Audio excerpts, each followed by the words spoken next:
Bonjour à tous, on se retrouve pour une nouvelle position de milieu de partie. Les noirs viennent de prendre un pion ici, hein, une erreur en E5. Une erreur, mais pourquoi parce que son roi, le roi des noirs est simplement encore au milieu, au centre de l'échiquier, il va se faire attaquer bien évidemment. On va trouver des coups forcés hein, qui nous permettront d'attaquer ce roi, de gagner du coup du matériel, hein, évidemment suffisamment pour gagner la partie. Alors quel coup on pourrait envisager en premier? Bon, il n'y a pas d'échec dans cette position, pas d'échec, pas de menace de mat, a priori pour l'instant. On va simplement, alors on pourrait attaquer la dame, mais bon, c'est quand même pas vraiment l'objectif ici. Hein. Ce qu'on va faire, c'est tout simplement prendre le cavalier, c'est-à-dire prendre une pièce. Hein. C'est aussi un coup forcé, évidemment. Hein. Le fait de prendre une pièce, l'adversaire est obligé de reprendre, à moins qu'il ait un coup intermédiaire, mais là, c'est pas le cas. Donc le cavalier qui va prendre le cavalier, c'est a priori ce qui va se passer. Ça va permettre de libérer la diagonale du fou blanc, mais aussi la case ici, hein, la menace menaçante des blancs, évidemment, la menace de mat potentielle avec la dame blanche. Donc au choix, après, hein, quand le cavalier va prendre le cavalier, bon, il va reprendre, on va faire soit un petit échec avec le fou ici en H5, soit la dame qui va menacer mat. Donc ce sont les deux coups les plus forcés hein, dans la position. Quel serait le mieux à votre avis hein? Mettez la pause pour essayer de trouver le bon coup parmi ces deux et la suite évidemment parce que ce n'est pas suffisant de trouver un bon coup évidemment.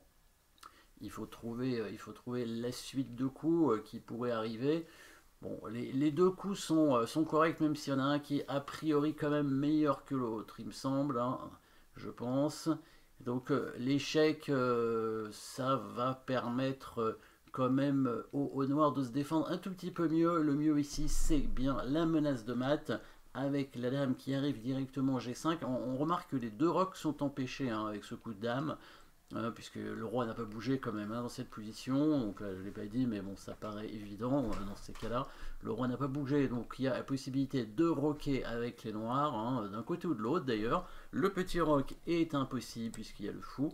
En amenant la dame ici, on empêcherait le grand roc, on menace mat évidemment.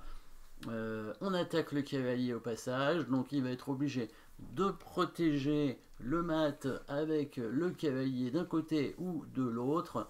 Donc s'il met son cavalier, deux cases hein, pour le cavalier, s'il met son cavalier en C6, alors là maintenant on va pouvoir bien faire les coups forcés. Alors on ne prend pas le pion ici en G7 en se disant j'attaque la tour, il ne peut pas s'enfuir. Si, il s'enfuit. Enfin, il le défend parce qu'il peut faire le grand roc. Hein. Encore une fois, attention à bien empêcher le roc hein, des noirs. Ça, ce serait une erreur. Les noirs font le grand roc et on n'a plus d'attaque avec les blancs. Hein. Donc attention, attention à ça. On va faire le coup forcé ici, échec. Il va être obligé d'avancer le pion. Et après, qu'est-ce qu'on va faire? Mettez la pause pour trouver le bon coup. Pas très compliqué, mais quand même, il faut le voir, évidemment. Hein, avec la suite de coups aussi après, bien entendu, toujours la menace, hein, c'est un coup forcé, c'est une menace concrète, bien évidemment, avec les blancs. Le coup et le suivant vont être des coups très importants à trouver, qui vont obliger les noirs à rendre beaucoup de matériel pour éviter le mat. Hein, ils vont se retrouver avec au minimum une tour de retard, je pense, à la fin. Donc on va bien jouer le joli coup de dame ici, hein, attaquant la tour, le prise du pion sur échec ne sert à rien, hein. Le roi va pouvoir s'enfuir encore une fois. Par contre là les noirs ne peuvent toujours pas faire le roc, la tour est attaquée, et pas seulement celle-ci, hein, l'autre aussi indirectement, puisque quand on prend la tour on ferait une enfilade pour gagner l'autre tour. Du coup les noirs ne peuvent pas laisser les tours en prise, il va devoir bouger sa tour. Et c'est le prochain coup qui est important. Si vous ne l'avez pas trouvé, essayez de le trouver encore. Il faut absolument venir attaquer le roi. Le joli coup de tour. Tour E1, tranquillement, menaçant la prise du pion en E6. On peut mettre l'autre si on veut, hein, c'est pareil. Le coup de tour pour E6 est imparable. Hein. Les blancs attaquent ce pion, les noirs ne peuvent pas parer, étant donné que le cavalier doit rester à la défense ici. L'intérêt de prendre ce pion, évidemment, c'est quand après la dame fait échec, elle va gagner la tour non protégée et la deuxième derrière aussi. Hein. Donc ici par exemple, si les noirs prennent le fou, hop, on prend le pion sur échec, il n'a pas le choix, on prend la tour et on récupère la deuxième tour derrière. Hein. Donc c'est bien une tour d'avance hein, que les blancs auront à la fin. Je pense pas qu'il y ait de coups vraiment intéressants à jouer avec les noirs. Hein. S'ils tentent de défendre cette tour, ils risquent de se faire mater hein, plus qu'autre chose. Voilà, dame prend.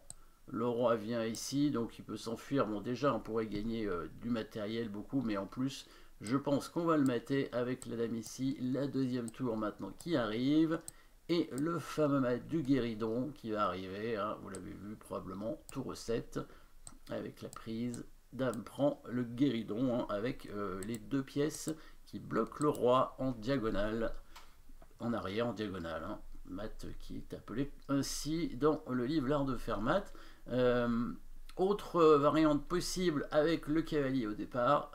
Je ne me souviens plus à quel endroit il est allé avec le cavalier. En tout cas, s'il vient de ce côté-là, donc évidemment, ça empêche l'échec. Hein, mais malgré tout, bah, ça n'empêche pas évidemment la menace de mat. Bien sûr, on va quand même mettre le fou ici, puisque le cavalier est cloué. Donc il y a la menace menaçante, bien sûr.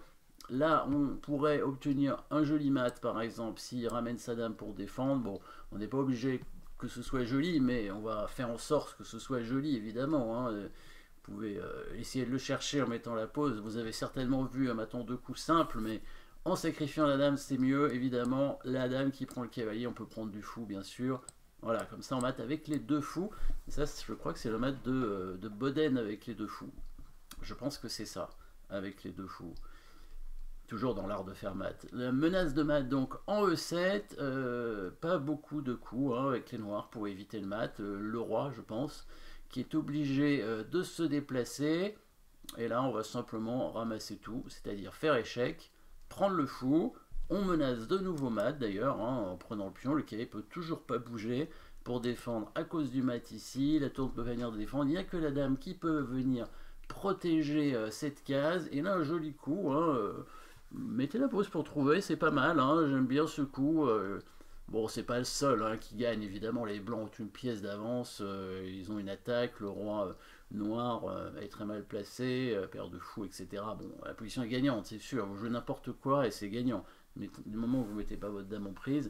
Mais on va jouer un coup qui va nous permettre de mater assez vite. Non, de gagner un maximum de matériel. Parce que les noirs peuvent toujours retarder en sacrifiant du matériel, pas le choix. La fameuse interception, oui, la fameuse interception, un thème pas facile à bien appréhender. Voilà, le fou qui se met entre la dame et le pion, ce qui permet à la dame blanche de renouveler la menace de mat. Après la prise ici du pion en E6, les noirs qui ne peuvent pas défendre cette case. On ne peut pas vraiment donner de case non plus au roi. Hein. Si le pion avance, bah, le cavalier est pris et c'est encore pire. Et voilà, s'il joue un coup comme ça, bah, on va tout lui prendre encore une fois. Échec. Échec ici, il ne peut pas courir avec le cavalier, il va devoir courir avec la tour. On va prendre ici. Hein. On se retrouve déjà avec une tour et une pièce d'avance. Et on menace encore mat. Bon, là, c'est évidemment terminé. Voilà. Donc, petite combinaison. Voilà, assez amusante dans cette petite position de milieu de partie, tout ça parce que les noirs n'ont pas roqué, évidemment. Merci d'avoir suivi cette position et à très bientôt.